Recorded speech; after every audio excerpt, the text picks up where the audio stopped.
Parang ano siya mga idol, ano, glassy. Parang ano siya, ang basag na bote. So yun mga idol, ano, isang mapagpalang araw sa ating lahat mga idol, ano. Maraming salamat sa ating Panginoon at kahit paano ay hindi naman tayo nasalanta ng bagyo mga idol, ano. Although maulan pa rin naman dito sa amin mga idol, ano. Pero di gaano kalakas yung hangin. At ngayon pala mga idol, ang isang mabilisang vlog lang to mga idol, ano, kasi kailangan ko ang inyong tulong mga idol, ano. Bali kanina kasi mga idol, nangahoy ako doon sa baba, doon parte sa may palayan mga idol, ano. Habang nangangahoy ako, tinawag ako ng pamangkin ko mga idol, tinawag ako ni Japom. Tapos may pinakita siya sa aking bato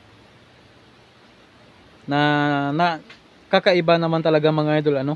Ngayon lang din kami nakakita nito mga idol, ano. Sa talambuhay namin ay ngayon lang yung pagkakataon na nakakita kami nito mga idol, ano. So kailangan ko ng tulong nyo mga idol, ano, ng inyong opinion, suggestion o comment kung anong klaseng bato to mga idol, ano. Kung hindi man siya bato, anong klaseng mineral o kung ano pa man siya mga idol, ano. Ito siya mga idol, oh. Kaya lang medyo madilim mga idol kasi uulan mga idol, ano. Parang ano siya mga idol, ano, glassy. Parang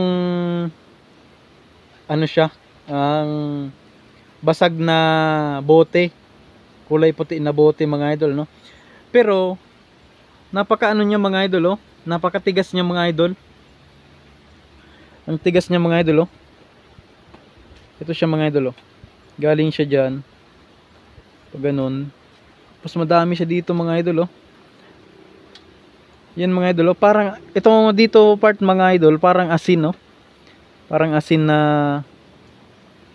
idinikit. Ang dami niya pa dito mga idol, oh. Hula ang ano ko mga idol, yan siya mga idol, oh. Yang kulay puti na yan, yan yung parang mga bote na nakadikit sa isang bato mga idol, ano. Tapos pag ginanyan mo naman siya, ang dami niya mga idol, ano. So napulot to ni Jaboom dun sa palayan mga idol, ano.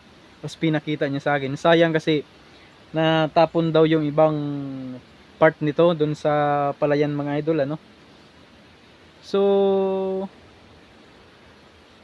ano sa tingin niyo mga idol, kung ano ba to? Kung ito ba ay bato lang o anong klaseng mineral? Kasi ang mga edges niya mga idol ay shiny naman mga idol, oh. At napakatigas niya talaga. Ito hula ko nito mga idol, isang tipak, malaking bato to mga idol, ano. Isang tipak na bato to mga idol, oh. Ang kung tawagin to dito sa amin mga idol ay lagit. Ito yung mga bato na pumuputok pagka sobrang init mga idol, ano.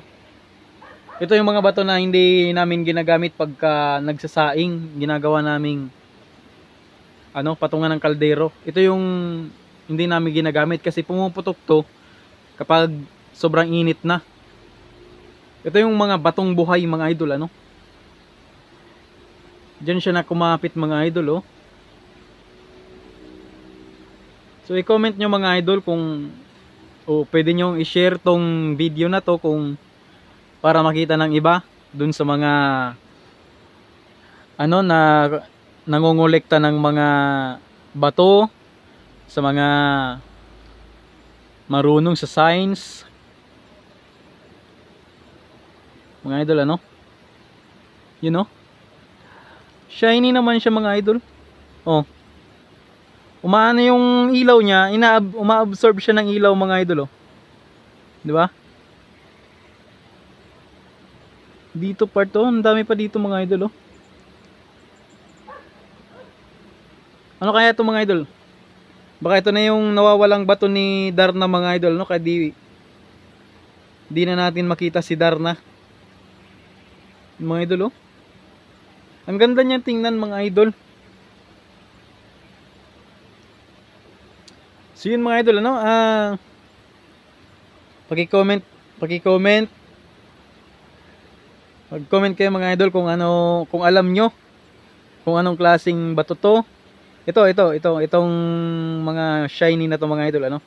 Kung alam nyo kung anong klaseng bato to or mineral,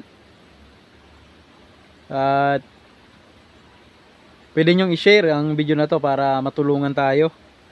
Kasi sabi ni Nicole mga idol, marami daw silang nakikitang ganito doon sa palayan. May nakita daw silang kulay blue na hindi ko pa sure kung anong klase talaga kasi hindi ko rin nakikita. Marami daw nito doon sa palayan mga idol, ano. So yun, mabilis ang vlog lang to mga idol. Paki-like and share ang video na to mga idol, ano. At kung bago ka pa lang sa ating munting channel mga idol, ano, paki-subscribe ang ating munting channel, JessB TV. At pindutin mo na ang notification bell para lagi kang updated sa mga kakaibang adventure o kakaibang video mga idol, ano.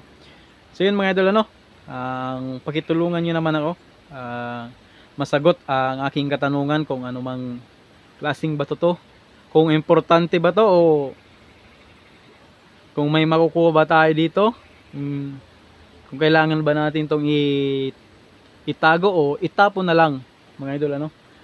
So maraming salamat sa mga solid subscriber natin, sa mga solid supporter natin dyan. At mag-ingat tayong lahat, lalong lalo na sa mga panahong ito mga idol, dahil maraming sama ng panahon ang nakaambang pumasok sa ating Philippine Area of Responsibility mga idol, ano. Mag-ingat-ingat po tayo at lagi tayong tumawag, tumingin ng tulong sa ating may kapal mga idol.